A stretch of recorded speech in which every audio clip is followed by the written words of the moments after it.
आपके सामने फिर से हाजिर हुआ हूँ सादिक अली नाबीना। इस वक्त भाजपा में झूठों के सरदार भरे हुए हैं। उत्तर प्रदेश में एक बेचारी बच्ची की उसके साथ गलत व्यवहार किया गया है। उसको नंगा करके उसके अश्लील वीडियो बनाए गए हैं। ये मोदी जी, योगी जी की उत्तर प्रदेश में बहुत अच्छी सरकार चल रही है। हम इसीलिए कहते हैं ये भाजपा वाले, आरएसएस वाले ये झूठ के नाम पे अभी तक सरकार चला रहे थे। ये झूठों के सरदार हैं। अमित शाह कहते थे कि उत्तर प्रदेश में 16 साल, 17 साल, 18 साल की बेटी गहने से लदी हुई 12 बजे रात को निकल जाए, उसको कोई टच करने वाला नहीं है, उसको कोई छेड़ने वाला नहीं है। इसीलिए कहते हैं ये झूठों के सरदार हैं। दूसरी तरफ योगी आदित्यनाथ कहते हैं कि एक चौराहे पे अगर कोई गुंडा लड़की को छेड़ेगा तो दूसरे चौराहे पे एमराज मिल जाएंगे। हाँ, बिल्कुल सच कहते हैं। एमराज उन्हीं के लिए हैं जो भाजपा से अलग हैं, जो भाजपा के अंदर बड़े बड़े गुंडे, बलात्कारी, हत्यारे बैठे हुए हैं। उनके लिए एमराज काम नहीं करते हैं। ये जान लो सभी देशवासियों, उत्तर प्रदेश जंगल राज बन चुका है। चाहे कहीं पर भी देख लो, तुम्हें गुंडे, माफिया, लुच्चे, लफंगे, बलात्कारी, हत्यारे सब मिलेंगे।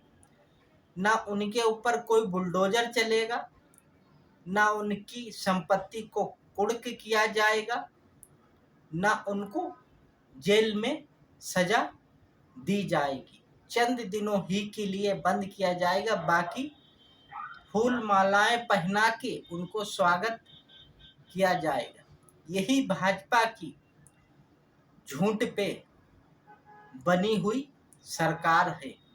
इन्होंने लंबे लंबे बहुत बड़े बड़े वादे किए थे, वो सब धराशायी हो रहे हैं। अभी चंद दिन ही पहले एक दलित राजमिस्त्री की हत्या कर दी थी इन मनुवादियों ने, आरएसएस की विचारधारा वाले लोगों ने। उसके साथ भी जघन्य अपराध किया गया है। लोग पकड़े तो गए हैं, मगर चंद ही दिनों में छूट के वापस आ जाएंगे।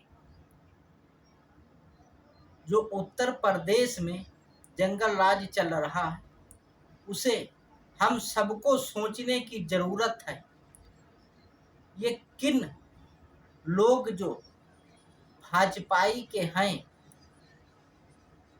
जो सरेआम गुंडागर्दी करते घूम रहे हैं, चाहे वो दलित के ऊपर देख लो, चाहे महिलाओं बेटियों के हत्या या बलात्कार को देख लो, पूरे पूरे घर को तबाह कर देते हैं।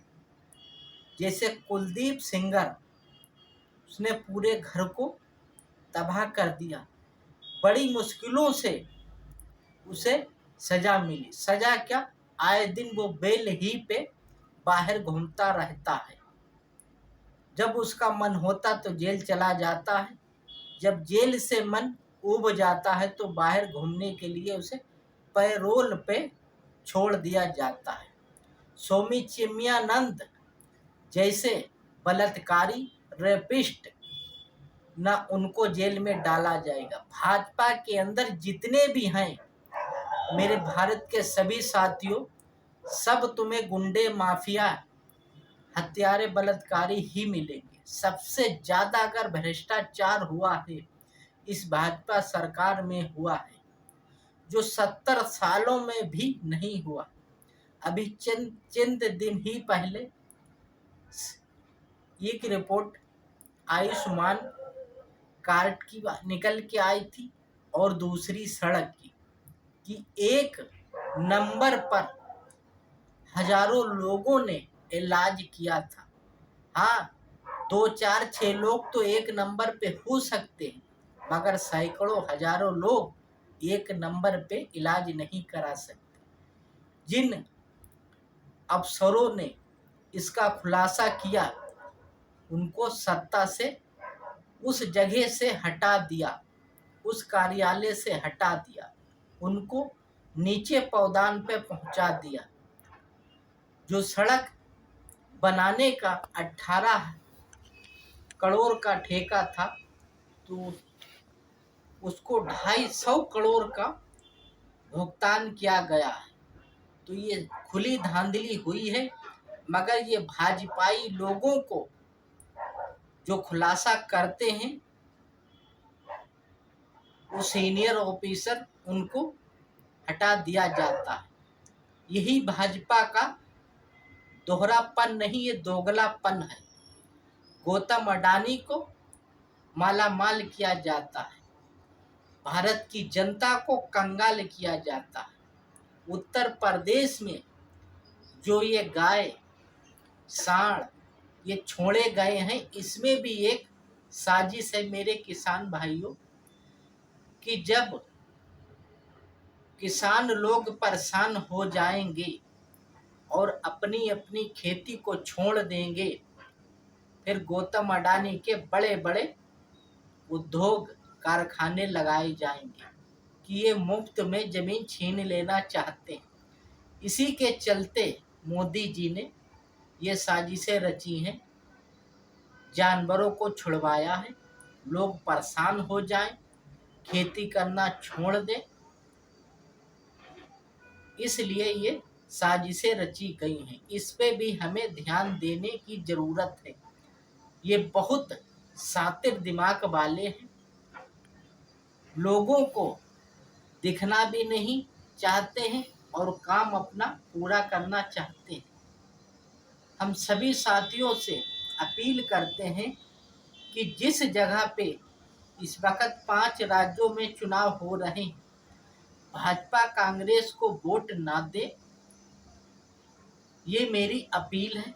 जो पिछड़े समाज की पार्टियां हैं, बहुजन समाज पार्टी, भीम आर्मी, मजलिस इत्तेहादुल मुस्लिमीन और तमाम पिछड़े समाज की पार्टियां, उनको वोट दें और मजबूत करो। ये एक सब लोग मिलकर बाबा साहेब के संविधान को फॉलो करते हैं, उनके बताए हुए रास्ते पे चलते हैं। जब तक पिछड़े समाज का प्रधानमंत्री नहीं बनेगा, जब तक भारत का विकास होना मुमकिन नहीं है। ये आरएसएस की विचारधारा वाले लोग हैं, मनुस्मृति को लागू करने वाले, संविधान लोकतंत्र को खत्म करने वाले लोग हैं। बाबा साहेब भीमराव अंबेडकर के खुले दुश्मन हैं। इस बात को ध्यान रखना। जब हमारे भारत की आज़ादी में हम सबके पूर्वज मौत के सामने खड़े होके अपनी जान की बाजी लगा रहे थे, मैदान में खड़े होके जान की बाजी लगा रहे थे, तो उस वक्त ये आरएसएस की विचारधारा वाले लोग अंग्रेजों के साथ में खड़े थे। इतना ध्यान रख लेना मेरे भाइयों।